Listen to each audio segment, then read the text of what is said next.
그야말로 쌤통입니다. KF-21 개발 사업의 최대 걸림돌이 우리 내부에선 카이다라면 외부에선 인도네시아인데요. 인도네시아는 KF-21 개발 분담금을 끈질기게 미납하면서도 라팔, 미라주 2005 등의 다른 전투기를 도입하는 계약을 체결해 한국과의 신뢰를 박살내는 만행을 저질렀습니다. 그러나 인도네시아의 재정 적자로 인해 미라주 2005의 도입이 연기되었고, 이 때문에 라팔을 도입하기 전 미라주 2005로 구멍난 전력을 메우려던 인도네시아의 계획은 산산조각 나고 말았습니다. 어설프게 간을 보면서 KF-21에 대한 분담금 납부 의무는 외면하고 다른 꼼수를 쓰려다가 이도저도 아닌 상황이 돼버린 것인데요. 반면 이러한 상황 속에서도 KF-21은 극한 환경시험에 들어가는 등 개발이 순조롭게 진행 중입니다. 모든 군용 항공기는 환경시험을 통과해야만 양산에 돌입할 수 있는데요. KF-21 역시 다양한 환경에서도 안전하고 효율적으로 작전을 수행할 수 있음을 확인하기 위해 이번 시험에 들어간 것입니다. 또한 KF-21은 앞으로도 공중급유 시험, 공대공 미사일 발사 시험 등을 통해 성능을 검증해 나갈 예정입니다. 그래서 준비했습니다. 오늘은 공군 전력에 심각한 공백이 생긴 인도네시아의 상황과 KF-21의 극한 환경 시험에 대해 알려드리겠습니다.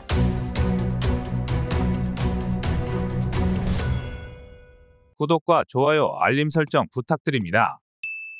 2014년에 한국 정부와 한국항공우주산업은 KF-21 개발비에 각각 60%와 20%를 부담하기로 하고, 나머지 20%는 인도네시아가 부담하기로 합의했습니다. 이 계약에 따라 인도네시아는 KF-21 시제기한대와 기술 이전, 그리고 자국에서 48대의 전투기 생산을 하기로 했습니다. 하지만 인도네시아는 1조 2694억 원의 분담금 중 2783억 원만 납부했고 약 9911억 원을 미납하고 있습니다. 방위사업청은 인도네시아 정부에게 분담금 납부 계획을 제시하지 않을 경우 프로젝트 전반에 대해 원점에서 재검토할 수밖에 없다고 경고한 상황입니다. 한편 인도네시아 정부는 KF-21 프로젝트에 대한 지속적인 참여 의지를 밝히고 있습니다. 하지만 분담금 미납에 대한 구체적인 해결 계획은 제시하지 않고 있으며, 분담금을 미납하면서도 다른 나라의 전투기를 구매하는 등 이중적인 태도를 보이고 있습니다. 2021년 2월 인도네시아는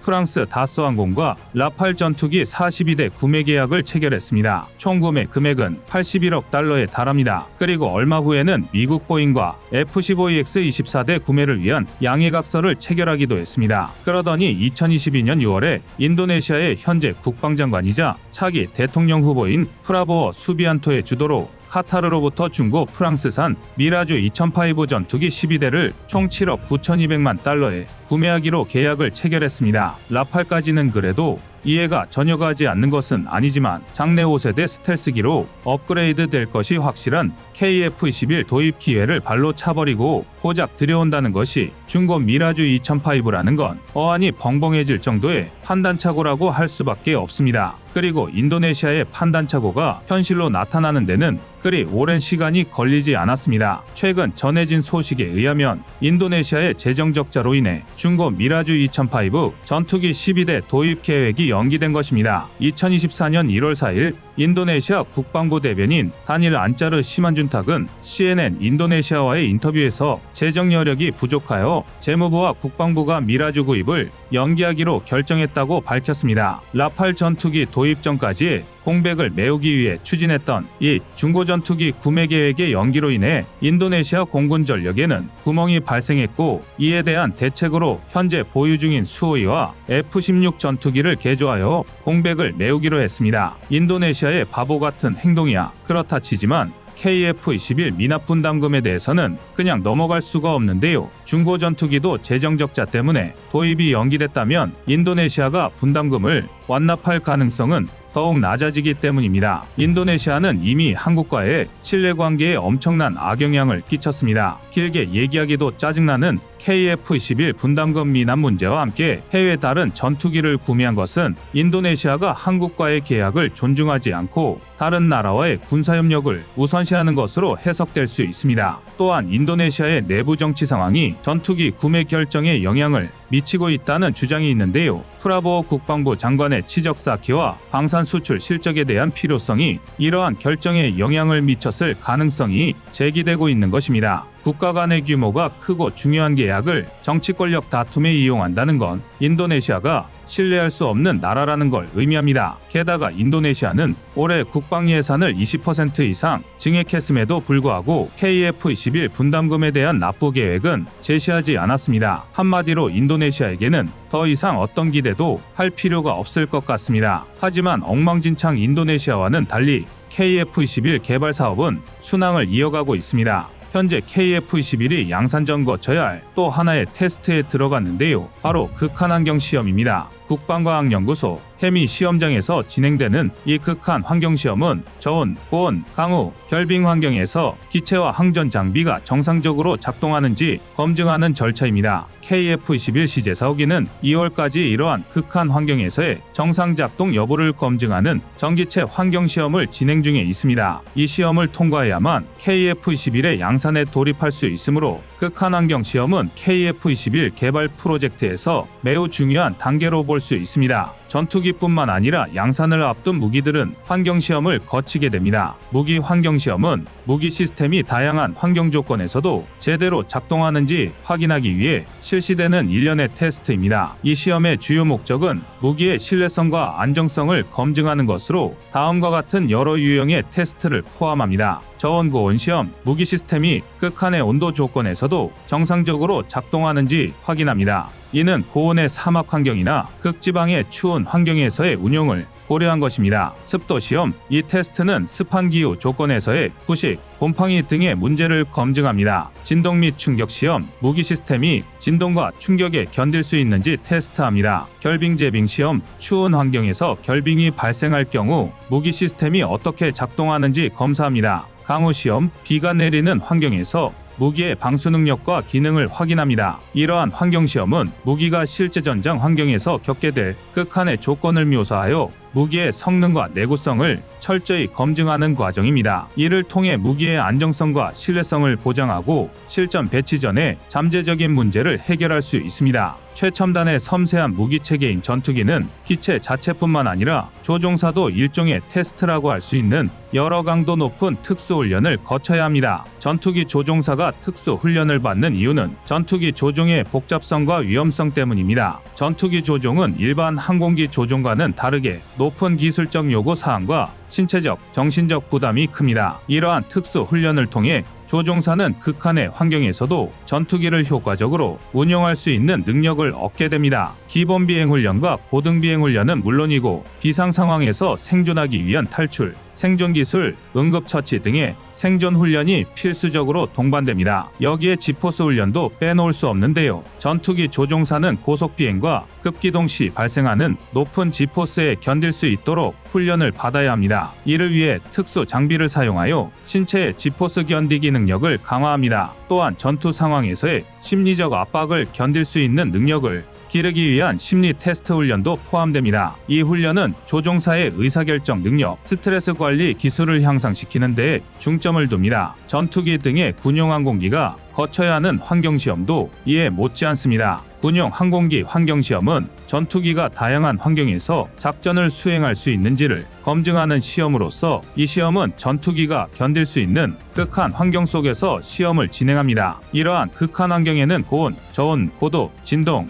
충격, 습도, 염분, 먼지 등이 포함됩니다. 전투기 극한 환경 시험은 전투기의 안전성과 신뢰성을 검증하는 중요한 과정입니다. 이 시험을 통해서 전투기가 다양한 환경에서 안전하게 작전을 수행할 수 있는지를 확인할 수 있습니다. 군용 항공기 환경 시험에서 가장 앞서 있는 나라는 다름 아닌 미국인데요. 미국 국방부는 MILSTD-810이라는 군사 표준을 통해 환경시험을 규정하고 있습니다. 이 규격은 전투기 및 군사장비의 환경시험을 위한 다양한 요구사항과 절차를 제시하고 있습니다. 사실상 미국의 군용 항공기 환경시험을 전담한다고 알 수 있는 곳이 바로 에글린 공군 기지에 있는 맥키니 기후 연구소입니다. 이곳에서는 군용 항공기가 실제 환경에서 부딪힐 수 있는 극악의 환경을 상정해 각종 테스트를 진행합니다. 우선 저온 및 고온 시험을 통해 항공기가 극도의 추위와 더위를 견딜 수 있는지 확인합니다. 이 시험은 엔진, 전자장비, 연료 시스템 등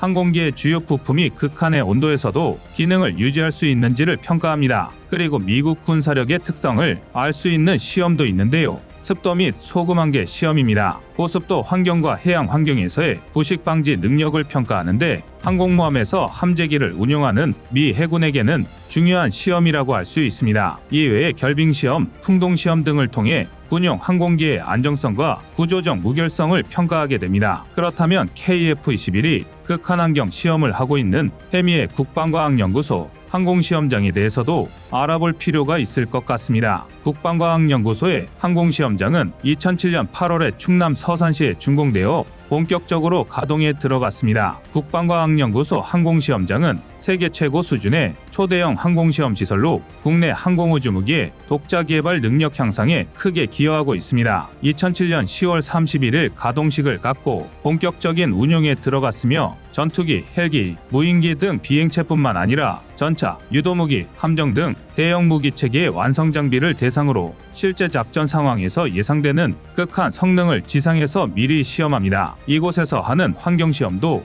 저온 및 고온시험과 강우시험, 강설시험, 결빙시험, 습도시험 등 미국에서 하는 환경시험과 크게 다르지 않습니다. 항공시험장에서 모든 테스트를 통과하면 KF-21은 비로소 양산 절차에 들어가고 우리 공군에 인도될 예정입니다. 하지만 아직도 걸리는 것은 인도네시아의 분담금 미납 문제인데요. 여기에 대해서는 인도네시아를 KF-21 사업에서 퇴출시키는 쪽으로 가야 된다는 주장이 대부분입니다. 방사청과 카이는 물론이고 우리 정치권에서도 더 이상 인도네시아에 농락당할 수 없다며 대안을 찾고 있고 지금까지 가장 유력한 플랜 B로는 폴란드와 아랍에미리트의 사업 참여가 거론되고 있습니다. 풀리지 않는 매듭을 단칼에 베어서 문제를 해결했다는 알렉산더의 일화처럼 대한민국도 결자해지의 자세가 필요할 것 같습니다. 여러분의 구독과 좋아요가 꺼리튜브 운영에 많은 힘이 됩니다.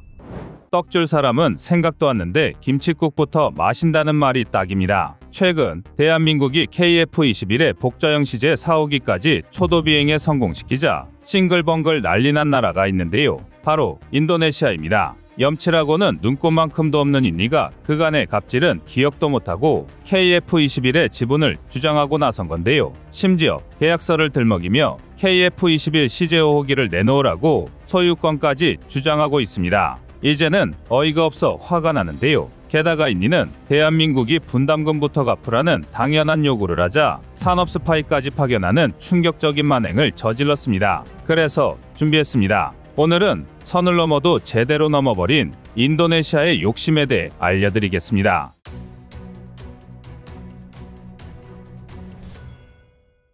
최근 인도네시아가 올해 하반기에 예정된 KF-21 CJ5호기 시험 비행에 참여하기 위해 자국 파일럿 2명을 대한민국에 파견했다는 사실이 밝혀졌습니다. 얼핏 인도네시아의 이런 결정은 미우나고우나 공동개발국의 이름을 올리고 있는 만큼 문제될 게 없어 보이는데요. 그러나 말이 좋아 공동개발국이지 그동안 KF-21 개발 과정에서 인니가 보여준 행보는 국제범죄나 다름없는 수준입니다. 애초에 기술협력 같은 건 기대도 안 했던 대한민국은 인니와 전체 개발비의 고작 20%인 1조 7천억 원의 지원 계약을 맺었는데요. 인니 입장에서는 분담금 납부만 제때했어도 1인분을 할 수 있는 무임승차 수준의 날로 먹는 계약이었습니다. 그런데 인니는 이마저도 제대로 지키지 않았는데요. 2019년부터 재정악화 등을 핑계로 분담금 납부를 계속 미뤄왔습니다. 심지어 결국 돈 내놓으라는 소리도 지친 대한민국에서 사정을 봐줘서 2022년 3월 비용 분담 계약서까지 수정해줬지만 이마저도 지키지 않았습니다. 인니는 그저 자국 조종사와 기술진 40여 명을 다짜고짜 대한민국에 밀어넣고 고작 94억 원의 미납금을 납부했을 뿐입니다. 이는 기껏해야 전체 미납금의 1%에 불과한 금액입니다. 이 정도면 미납금 납부가 아니라 대한민국을 모욕한 것이나 마찬가지입니다. 인니가 한국에 던져놓은 조종사와 기술진들 숙박비도 안 나오는데요. 그래도 차라리 인니의 만행이 여기까지였다면 100번 양보해서 노력이라도 하는 게 어디냐고 생각할 수도 있습니다. 실제로 국내 일각에서는 금액이야 어찌되었든 이로 인해 인니의 미납금 납부에 탄력이 붙었다고 표현하기도 했습니다. 이때까지만 해도 적어도 인니의 미납 분담금을 갚을 의지라도 있다고 생각되었는데요. 하지만 이는 너무 순진한 생각이었습니다. 인도네시아 무함마드 헤린드라 국방차관이 국내 인터뷰에서 향후 대한민국에 파견되는 자국 기술진이 100명까지 확대되길 기대한다고 밝힌 건데요. 이에 현장에 있던 기자가 미납금에 대해 질문을 던지자 헤린드라 국방차관은 양국 실무진 간의 협의를 통해 이루어질 것이라는 원론적인 내용으로 대답을 회피했습니다. 누가 봐도 미납된 분담금은 갚지 않고 대한민국의 KF-21 기술만 빼가겠다는 소리인데요. 게다가 여기에 더해 인니는 대한민국이 자신들의 억지를 모두 받아주는 게 당연하다는 듯이 언론 플레이까지 펼쳤습니다. 지난 2월 20일 단디 술리스티안토 주한 인도네시아 대사가 CNN을 통해 인니 조종사 2명이 KF-21 CJ-5호기 조종을 위해 대한민국에 파견되었으며 개발 프로그램 종료 직후 해당 기체 한 대를 제공받을 예정이라고 주장한 건데요. 뿐만 아니라 현지 매체 에어스페이스 리뷰 또한 같은 내용의 보도를 뿌리며 KF-21 인수를 기정사실인 양 만들었습니다. 아닌 게 아니라 실제로 인니 조종사 2명은 KF-21 복자형 CJ-4호기의 초도 비행을 1급 군사시설인 비행통제실 MCR에서 참관한 데다 시뮬레이터를 통해 KF-21 비행 연습을 진행 중이라는 게 사실로 밝혀졌는데요. 지금 인니는 고작 1% 남짓한 미납금을 납부하고 이를 명분 삼아 자국의 조종사도 기술진도 모두 받아줘야 된다고 되지도 않는 고집을 부리고 있습니다. 인니의 이런 행동은 KF-21 공동개발국이라는 지위만 떼어놓고 보면 산업 스파이 활동과 다를 게 없는데요. KF-21이 앞으로 수십 년간 대한민국의 공중안보와 방산시장을 이끌어갈 핵심 무기 체계라는 걸 생각하면 도저히 용서할 수 없는 행동입니다. 그리고 드디어 더 이상 인니의 파렴치한 행동을 좌시할 수 없겠다고 판단한 대한민국과 카이가 회초리를 들었습니다. 우선 카이부터 인도네시아에 KF-21 CJ-5호기 한 대를 인도한다는 내용을 전면 부인했습니다. 게다가 한 발 더 나아가서 인니가 2명의 파일럿을 파견한 건 맞지만 CJ기 조종과 관련해서 정해진 것은 아무것도 없다고 강조했는데요. 쉽게 말해 인니 멋대로 김칫국부터 들이키지 말라고 경고한 것입니다.